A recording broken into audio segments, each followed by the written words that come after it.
É pianista e compositor, realizador de cinema e autor de vários livros de ficção. Ativo na comédia em Portugal, já foi orador numa TED Talk e até já foi anfitrião do programa Sessão da Meia-Noite na Antena 3. Já trabalhou com The Legendary Tigerman, Sérgio Godinho, António Zambujo, GNR, Camané, David Fonseca, Ana Bacalhau, Carlos do Carmo, entre tantos outros músicos de topo nos vários géneros musicais. Premiado nas várias áreas em que atua, o convidado é ainda professor no ensino superior. Connosco, Filipe Melo. Uau! Bonita introdução. Fico-me a Bonita sentir introdução. estimado, estás a ver? Ficas a sentir Vocês sabem estimado. fazer isto. Toda a gente gosta das nossas introduções. Sim, fica tudo assim com Fica a... logo todo contente para a entrevista. Claro. É mesmo isso? Mas por acaso, eu, num dos episódios, fazer uma introdução em que só dizem mal da pessoa. Isso era Não giro. tem feito nada de especial nos últimos anos. Musicalmente não é especialmente interessante. Não sei porque é que o trouxemos hoje aqui, mas era a única pessoa que aceitou. E possivelmente será a coisa mais interessante que fez na sua carreira. Boa tarde, Filipe Melo. Vamos fazer agora uma nova introdução. Sim. Não, sejam bem-vindos então ao último episódio do Backstage. É verdade, chegamos assim ao fim destes 12 episódios, mas já falamos disso no final da nossa conversa. Por enquanto vamos ao que interessa, que é o nosso convidado de hoje, Filipe Melo.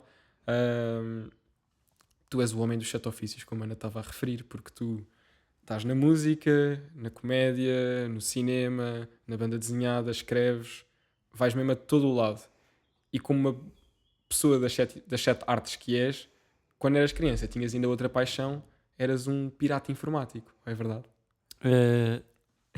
Eu tinha uma grande paixão por computadores. E na altura estavam a começar a aparecer as comunicações por modem e etc. E como criança curiosa que era, comecei a investigar como é que isso funcionava. E levei a coisa até às últimas consequências. E fiquei sem computadores na altura. Isto foi no ano de 1992. Porquê é que ficaste sem computador na altura? Porque recebi uma visita da polícia. Incrível. É verdade, sim. Só que é uma história muito antiga já. Mas de alguma maneira está ligada à nossa conversa de hoje, porque foi nessa altura que eu decidi trocar os computadores pela música. E daí Ok. Tinhas que idade? tinha 14, 15. 14, 15. E depois não estudaste que só em Portugal, foste estudar lá para fora. Como é que... Qual foi assim a arte que apareceu primeiro? Foi a música? Foi a música, certo? Foi a música. Como é que as outras vieram atrás? Talvez. E vieram pela música? Eu diria que a primeira coisa que talvez tenha servido para estimular a parte mais criativa foi, antes da música, foi o cinema. Cinema. Mas sempre de uma maneira muito apaixonada e muito amadora.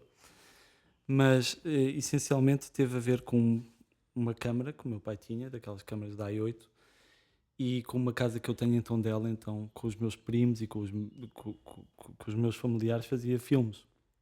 Então essa é a primeira memória que eu tenho de fazer alguma coisa. Fazia filmes de terror.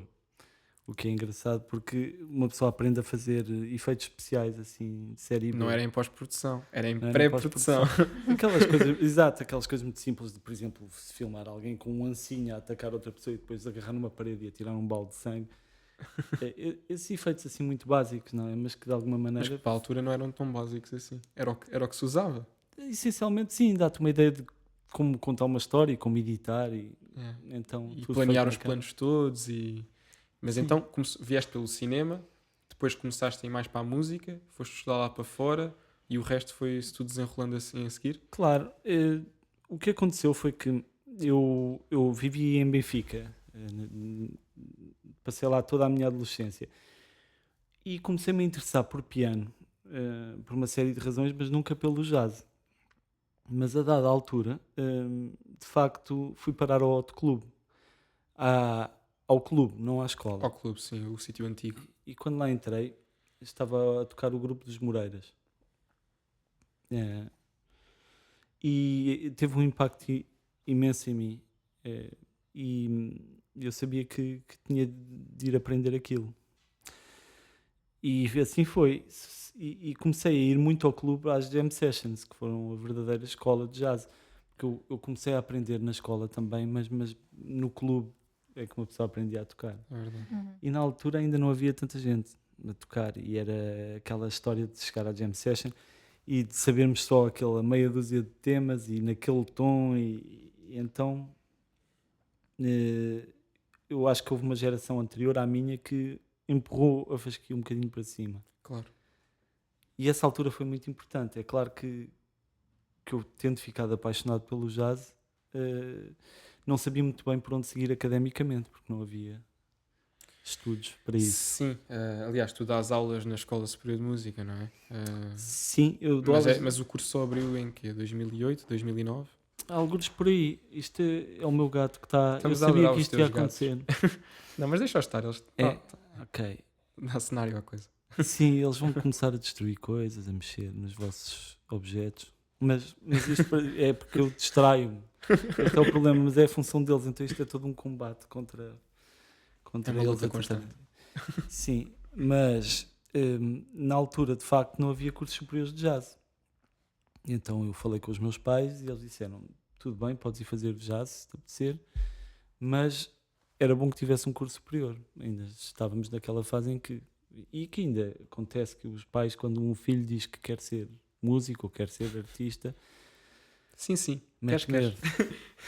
Os pais têm medo e é pena. Isso, Fogo, conheço tantas histórias. mas isso reflete um bocadinho mesmo a situação cultural do nosso país, não é? Em que ser um artista ainda há ali inspira um receio, inspira uma insegurança que não devia ser, não devia ser assim. Mas isto para dizer que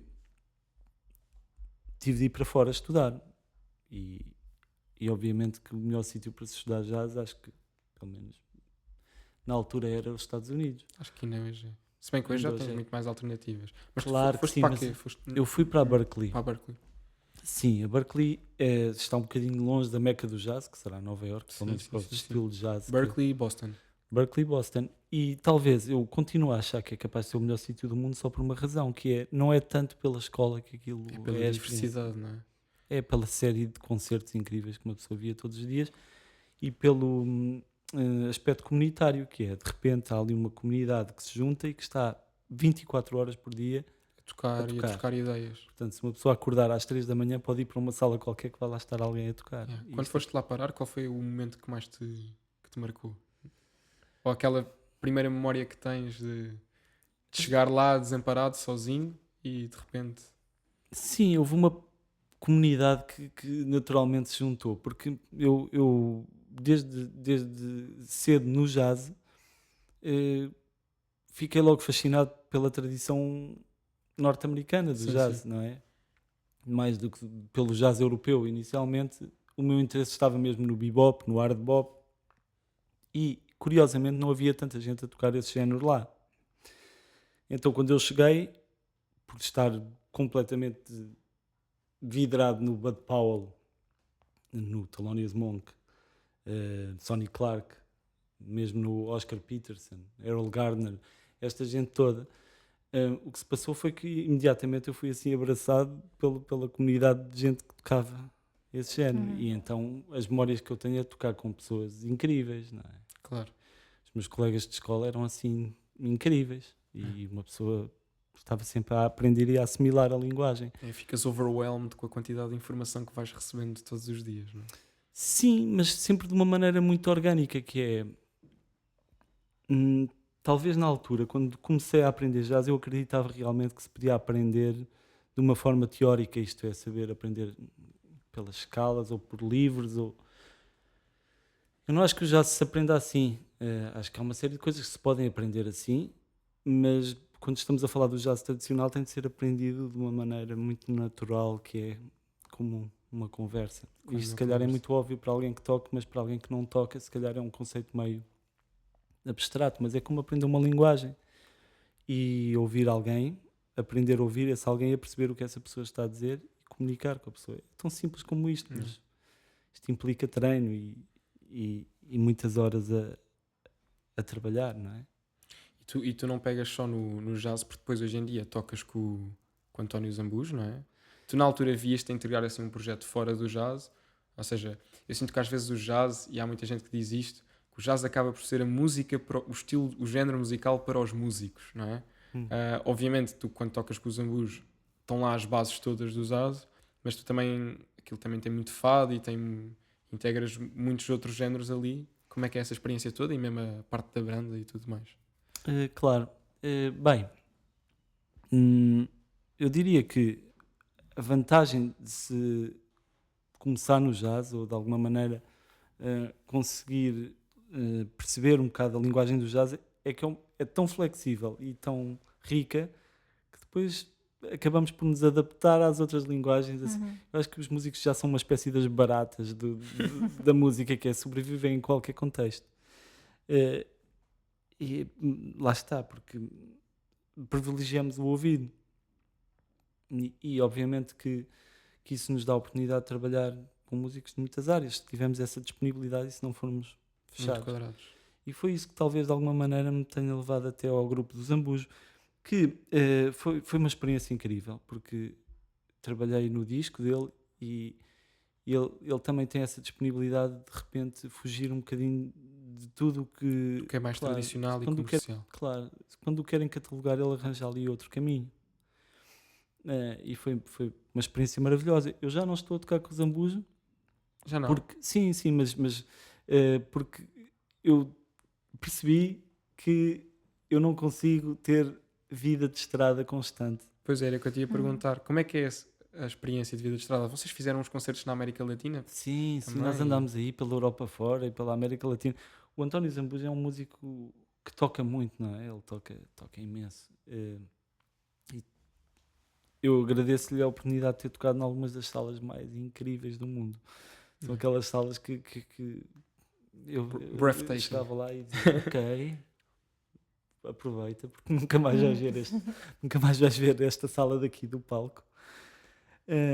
Então, nesse aspecto, foi uma experiência maravilhosa. Agora, o porquê é que se larga uma experiência maravilhosa?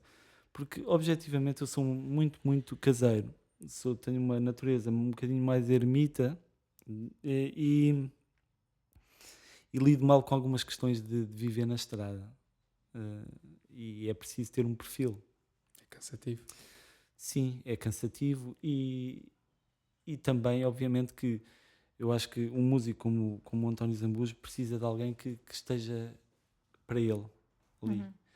E eu gosto muito de ter ali aquele affair com ele e de irmos ali fazer umas aventuras e depois volto aqui ao meu cantinho. Claro. E há bocado estavas a falar da forma como tu achas que se deve aprender o jazz, e a verdade é que tu também és professor na Escola Superior de Música de Lisboa. E eu queria te perguntar qual é a relevância de dar aulas para o teu crescimento pessoal e também profissional? Acho que é uma muito boa pergunta, na verdade, porque me dá a oportunidade de falar de uma coisa que se calhar não verbalizo com frequência suficiente, que é quando eu comecei a aprender jazz, eu percebi que é uma linguagem. Então talvez fosse um bocadinho radical no ensino dessa linguagem.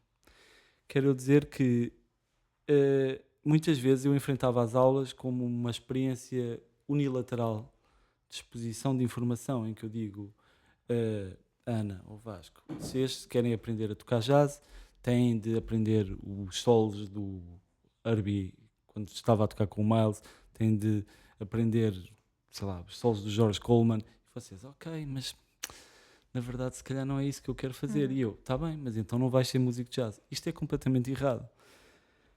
E é um mau princípio, porque eu acho que um professor, e isso eu aprendi infelizmente um bocadinho tarde, um bom professor não pode moldar o aluno àquilo que ele quer que ele seja. Tem de ver a pessoa que está à sua frente e tem de ajudar essa pessoa a tornar-se a melhor versão possível do que ela é. Isto é tão óbvio, mas na verdade eu não pensava assim. Eu consigo olhar para trás e dizer eu não era assim. Eu sentia que para ajudar aquela pessoa tenho de lhe dar um conjunto de regras e tenho de lhe dar uma série de mecanismos que se calhar a pessoa não quer. Então, posso dizer algumas coisas em relação a isso, já que puxaram por mim. Por exemplo, eu acredito que o ensino não deve ser uma experiência regular, semanal. Acho que isto é um erro. Eu digo isto porque deve ser uma coisa mais esporádica, tipo mentoria. Claro que sim, claro que sim. Eu acho que a melhor maneira de aprender com alguém é ver essa pessoa a fazer aquilo que a pessoa faz, e eu irei ter com essa pessoa para aprender como é que ela faz aquilo e possivelmente para ela me ajudar, ou com uma opinião, ou com um conselho sobre aquilo que eu quero fazer. E essa relação ser uma relação de amizade e de cumplicidade e de quase hum, discussão de ideias. Eu sei isto porque eu, na verdade, estudei composição com um senhor chamado Alejandro Erlich Oliva, que é um contrabaixista com quem eu vou ter sempre que preciso assim de uma ideia ou que estou ali encravado com qualquer coisa. E é uma pessoa com quem eu tenho uma conversa que muitas vezes dá numa discussão em que ele acha uma coisa e eu acho outra, mas começa a dizer, não, eu acho que isto assim está melhor, quando eu na verdade lhe vou pedir a opinião. Ele diz, pois, mas isto assim soa mal. E eu, mas eu quero que soa mal. E ele, então, o que é que me vais perguntar? E eu, tens razão, deixa-me pensar. E de repente chegamos a uma conclusão que não é aquilo que eu tinha pensado, nem aquilo que ele me sugeria, que é uma coisa nova, mas que vem de lidar com o trabalho concreto, de fazer uma coisa. E cada dia mais eu acho que, eu pensando bem, eu acho que é muito importante aprender e assimilar, mas não há melhor maneira de aprender do que fazer. E do que experienciar, claro. Claro. Mesmo o jazz tradicional, a coisa de tocar standards e canções, eu acho mesmo que não é possível aprender isso em casa, sozinho, porque a coisa de ouvir e de reagir são coisas que se tem de aprender em grupo, por exemplo. Estou a falar desse género de música. Ou estou a falar que acho que é muito difícil uma pessoa tornar-se um grande orquestrador sem que lhe caia trabalho e a pessoa tenha de se desenrascar e fazer um arranjo em 24 horas. Eu estava a ver que alguns dos melhores arranjos que o Nelson Riddle fez para o Sinatra eram tipo, estamos Sim, no mas olha, estúdio, temos coisa amanhã. coisa amanhã e está ele à noite a escrever, estou os copistas no estúdio enquanto ele está a gravar outra música. Yeah. É um bocado que eu tenho a impressão que quem dizia isto era o David Fincher, também em relação aos filmes. Espero não estar a mentir, mas ele também é uma pessoa que não vem muito da escola de cinema. Ele era assistente de câmara, até foi assistente de câmara no Return of the Jedi, coisas assim. Portanto, é um tipo que cresceu a... Pumba! Simba! Momento de Simba neste momento. Sim, quer dizer, isto fica ou vais cortar isto? Não, fica. Fica. Estavas a dizer. Pois é que estás a perceber. Não sei se estão a apanhar. Mas ele ali atrás dá um cenário incrível. É uma constante procura de protagonismo. É tramado. Deixem-me brilhar. Deixem-me brilhar. Claro, ele está... É tipo Zoolander. Sai lá da cadeira, deixa o gato sentar-se aí. Vou fazer isso e vou lá para trás assim da planta, não é? Não, mas ele estava a dizer que essencialmente uma pessoa não sabia o que é realizador, o que é ser um realizador, até estar a cair o sol e ainda teres planos para filmar e estás a desenrascar, a cortar e a saber como é que vais contar aquela história sem ter tempo. Isto tudo para dizer que a experiência e o diálogo, para mim, são as melhores aulas.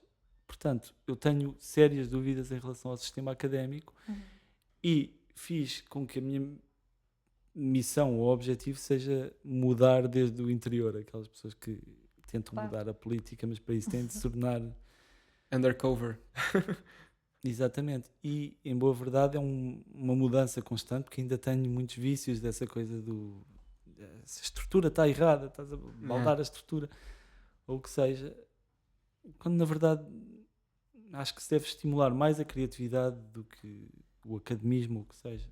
É um trabalho em curso, mas tenho tido melhores resultados. Vejo que o trabalho que apresentam os alunos é mais forte, mais criativo, mais sério e mais inspirador também. E os alunos recebem, eu acho que os alunos, eles gostam disso. A maior parte também, como há professores diferentes, há alunos diferentes, mas eu acho que eles recebem bem essa cena de dar mais liberdade e destruir aquela barreira entre o professor e o aluno e lá está, era aquilo que estava a dizer, da cumplicidade e da amizade. Eu, sinceramente, acho que é a melhor maneira. E é interessante, estavas a falar desse senhor e que ele também fazia planos no Return of the Jedi. O facto de tu fazeres imensas coisas, porque tu agora também lançaste, já tem 1 ano ou 2, o Balada para Sophie, que tu trabalhas imenso com esse ilustrador, também Juan Cávia, de certeza que trocam imensas ideias. Eu acho que estas áreas todas acabam por ter alguma influência na maneira como tu tocas e como tu passas a tua mensagem. Escrever um livro, escrever uma letra, quais são as semelhanças, quais são as diferenças? Eu acho que todos estes processos são muito semelhantes. até se calhar era capaz ainda de abrir mais o espectro, que é, não é tão diferente para mim escrever um guião, escrever uma história, escrever uma canção, tocar piano. São tudo coisas que têm a sua maneira de funcionar, mas o processo é quase o mesmo. É perceber o que é necessário tecnicamente para concretizar aquilo. Obviamente que se é uma canção do jazz, temos de aprender a harmonia e a estrutura. Se é uma história, temos de ter alguma noção de estrutura também, de questões técnicas de como escrever um guião. Obviamente que nada disto, em último caso, é necessário, porque há pessoas que nascem com a capacidade de não precisar de conhecer a técnica. A técnica, e sai naturalmente. Mas talvez a diferença entre conhecer a técnica é que todos os dias que precisaste fazer aquilo vais ter algumas maneiras de dar a volta à questão. E talvez te faça conseguir estar em mais contextos, talvez, não sei. Mas para mim é um processo muito semelhante. Qual é o problema? É que cada um deles requer muito tempo e talvez quando eu era mais novo eu achava realmente que ia poder mergulhar com profundidade nas diversas coisas. Isto é, pensava que ia conseguir fazer filmes com o profissionalismo de quem se dedica a isso, conseguir tocar piano com o rigor de quem é um profissional. E não dormir. Isso é uma grande frustração, porque objetivamente só agora, ao fim destes anos todos, é que eu de facto percebo que não há milagres. Para uma pessoa tocar muito bem, tem que tocar muito. Tem que tocar muitas horas. Escrever bem, tem de escrever muito. E é claro que é possível compensar isso de alguma maneira com esforço e vai-se tentando. Isso eu sei que é a única maneira que eu tenho de funcionar. É ir tentando, porque a outra opção é não o fazer e não é possível. E tu preferes esse trade-off de... Porque tu também, por exemplo, curtas-metragens agora, no mês passado lançaste o Lobo Solitário, tu de repente, seja cinema, seja o que for, tu sentes que fazes esse trade-off de... Ok, agora estou-me a desafiar mais esta área, vou um bocadinho mais para esta área, sabendo que não vou evoluir tanto na outra. Tu preferes estar em vários sítios ao mesmo tempo do que te focar só numa. Tu preferes esse trade-off, certo? Eu não consigo pensar de outra maneira. Não é questão de preferir, é questão de ser mais forte do que eu. É um problema e ao mesmo tempo é uma vantagem, que é, se eu vejo um filme, eu tenho uma curiosidade horrível de saber como é que aquilo se processa, como é que se faz um filme. Se eu ouço uma boa canção, eu fico com vontade de ir para o piano e tentar fazer uma boa canção. Se eu de repente ouço uma peça, sei lá, uma peça clássica, que isto é lindo, eu quero passar tempo ali a ler e a meter aquilo nos dedos. É uma aflição. É inevitável. Porque o dia só tem aquele número de horas e uma pessoa pensa, vou conseguir pôr isto tudo aqui. Nem sempre dá. Filipe, se calhar avançamos para as nossas rúbricas. Vamos para a primeira. Sim, senhor. Plano B.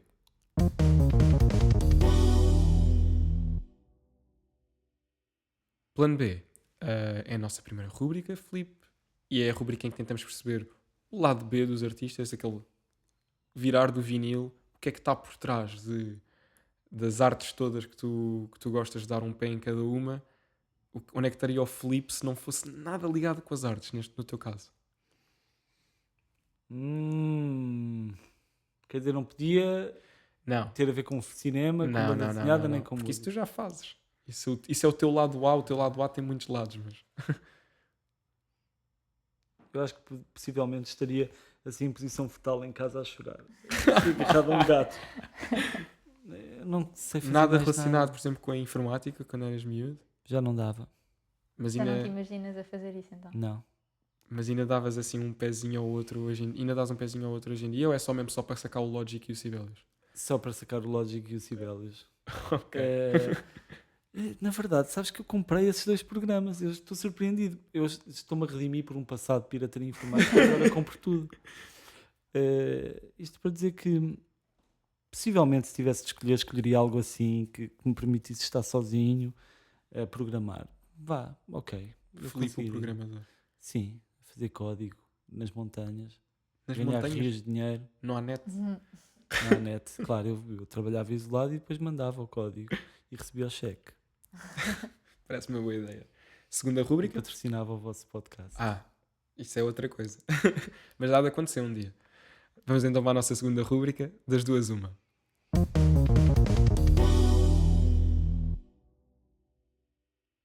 Das duas uma. Nossa segunda rúbrica, super fácil. A Ana vai-te fazer perguntas A ou B.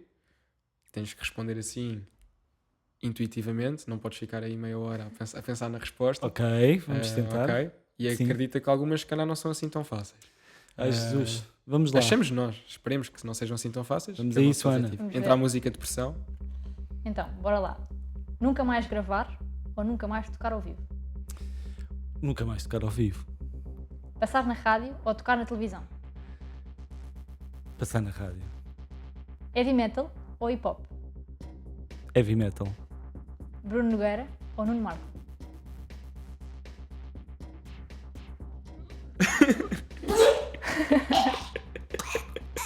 Agora soltava uma bola de pelo.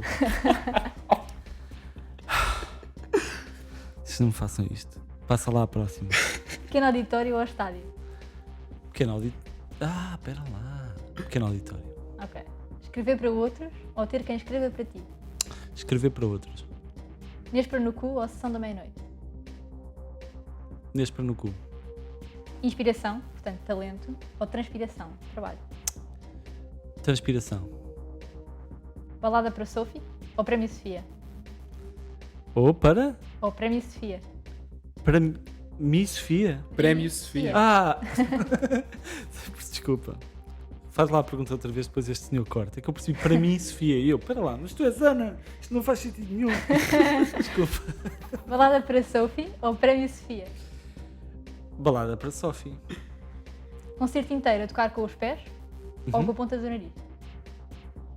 Ah, com os pés dá para fazer acordes. Aqui dá só para fazer clusters. Ultra técnico. Ok. Foi Difíceis. Não? Fáceis. Até responder. Até tiveste Foi. bem. Sim, eu acho que a graça é não se poder dissertar. Tenho de tomar decisões e não posso explicar porquê. Claro, porque se pensas muito, bom. às vezes. É mesmo aquela Claro. cena que te vai. Nespera no cu. Em preferência senhor. da sessão da meia-noite. Adoraste fazer Nespera no cu? Adorei. É que na por cima depois vocês voltaram há uns Adorei. anos. Voltaram com a cena toda e fizeram um musical. Sim. E ainda por cima o musical eu fui ver na altura. Foste ver. Foi ok. incrível, pá, porque, pronto, tirando os vossos momentos todos, depois tinhas aquele momento no fim em que aquilo virava de facto um musical. Deu-te prazer, foste tu que fizeste os arranjos e isso tudo. Sim, sim, Deu-te eu- prazer fazer essa cena toda. Foi uma maravilha. De repente estavam só vocês os três, de repente Claro. estão bailarinas de cabaré. Sim, e foi toda uma equipa que se juntou ali, que foi porque nós dissemos, ok, nós vamos ter, no final vamos ter um musical, mas então vamos chamar toda a gente que é boa nisto. Então, de repente, eu fiz as canções, mas tinha uma banda incrível com um pianista espetacular, que é o Artur Guimarães, que de repente é perfeito a gerir a coisa com as bailarinas e com coros e malabaristas. E foi assim uma experiência incrível. Isto tudo parte da minha amizade com aqueles dois, que é, tem levado a minha vida em direções muito estranhas, mas que eu abraço com todo o carinho. Mas porque- tu gostas dos projetos que fazes com ele e isso tudo? Claro não é? que gosto. Claro que gosto. São duas pessoas com quem eu tenho muita admiração, muita amizade genuína. Que Sim. fui ali parar meio por acidente e devo-lhes alguns dos momentos mais divertidos e mais estranhos da minha vida. Se não fosse eles, não estavas na comédia, se calhar. Eu nem sequer eu acho que estou na tu, comédia. tu nem sequer achas que estás na Vocês comédia, estavam já a me dizer, tinhas dito. eh, Ao menos sete ofícios, estavam Filipe Melo, na comédia. Eu cinema. na comédia eu não tenho graça nenhuma. Eu não estou a dizer isto para dizer que eu tenho graça, mas vamos cá ver. É tudo ali, é como se fosse assim um caminho alternativo onde eu fui parar e que é muito divertido, mas que eu não posso começar a pensar em mim como um Não é um- comediante, Não era um humorista. título, não é um título que ponhas no currículo. É a mesma coisa que eu pôr, sei lá, instrutor de parapente. Não sou. Mas já fizeste? Não, também não. Não. Mas também nunca fiz comédia. Aquilo tudo que aconteceu por acidente. Por Eu não acidente. queria nada daquilo. Tirem-me daqui. Eu vou-me embora. Tchau. Terceira rubrica então. Não há duas sem três.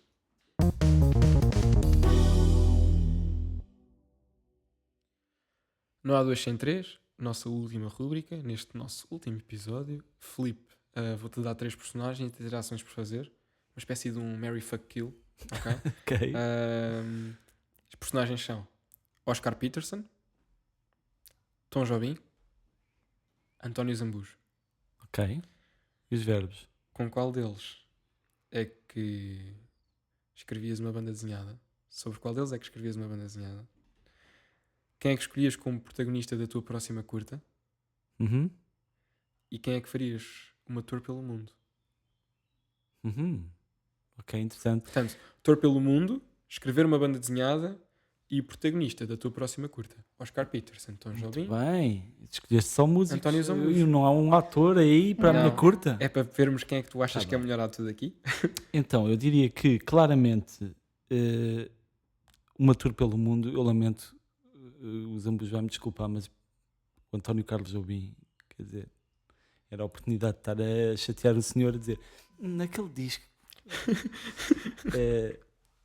O Zambujo era uma banda desenhada, quer dizer, basta conhecê-lo para perceber que aquela cabeça e aquela vida Enquadra-se bem. dava um livro espetacular.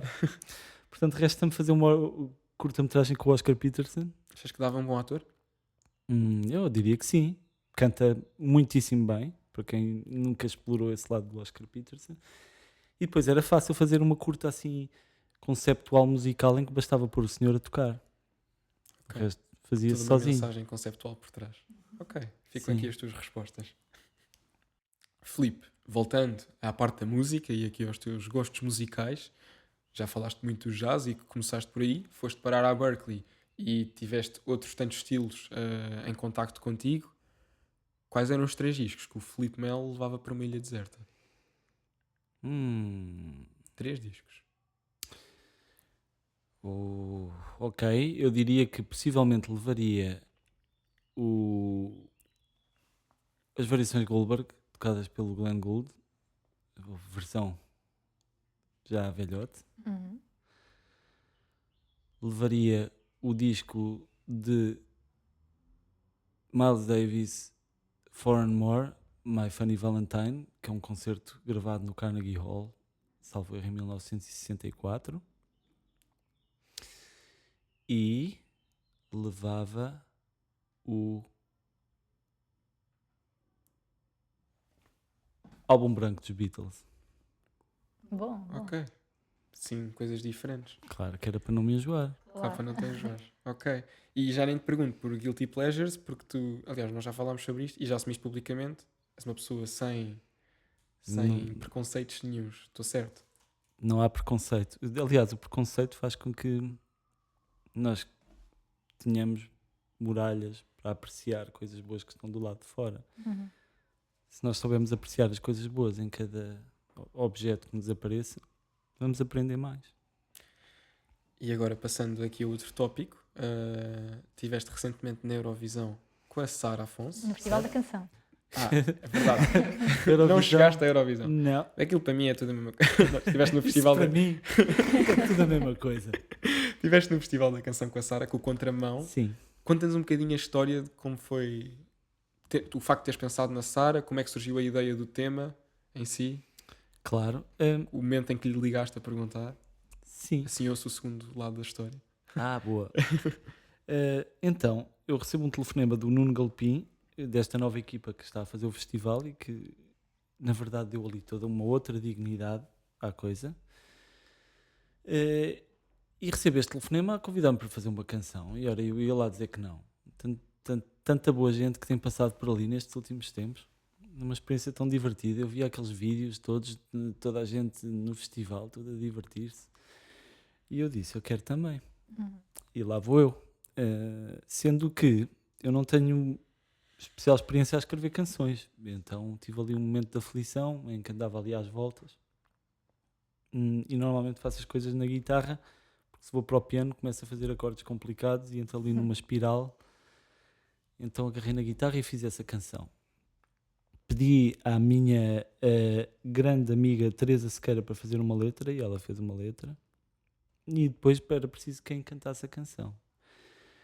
E era preciso alguém que eu sentisse que dá mais importância à canção do que à voz. Eu lembro sempre de uma frase do Alexandre Frazão sobre que é muito boa e que eu vou roubar-lhe aqui, que é, ele a dada altura está a dizer, esse tipo gosta mais de bateria do que de música. Isto para mim faz sentido, que é quando alguém está tão preocupado com o instrumento ou o que seja, que de repente se esquece. Do essencial. Sim, ora, eu precisava de alguém que soubesse privilegiar uma canção. E de repente lembrei-me que me cruzei na Escola Superior de Música com esta incrível cantora que é a Sara Afonso, que é uma pessoa que canta só o essencial. E de uma maneira muito especial. Quando canta, de repente parece que as luzes se apagam e fica ali assim uma coisinha. E que não é uma procura de protagonismo, aquilo acontece naturalmente. Então senti que era por ali e fiquei muito contente por me ter cruzado com ela. E passámos ali tempos incríveis. Foi muito bom. Gostei Então muito. foi um balanço positivo da experiência. Foi um balanço muito positivo, mesmo. Nunca se tratou de uma competição para mim. Mas voltavas a participar? Se aparecesse uma boa canção, mas provavelmente ia precisar do convite para a fazer. Mas foi bonito, foi uma experiência bonita. Eu gosto de fazer canções, quero mais. E com esses músicos todos, acabaste por conhecer músicos fixes lá e ter boas experiências. Se tivesses que escolher, não precisa de ser daí, atenção, mas do meio musical português, porque tu já trabalhaste com tanta gente, quem é que tu sentes que é assim o artista que recebe menos valor do público, recebe menos carinho, assim o teu artista subvalorizado? O shout-out do Filipe Melo.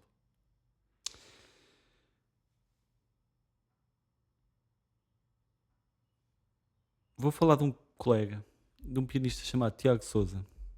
Eu gosto das coisas que ele faz. Assim, uma combinação que não é tão frequente quanto isso, que é piano extremamente minimal, mas com muito bom gosto.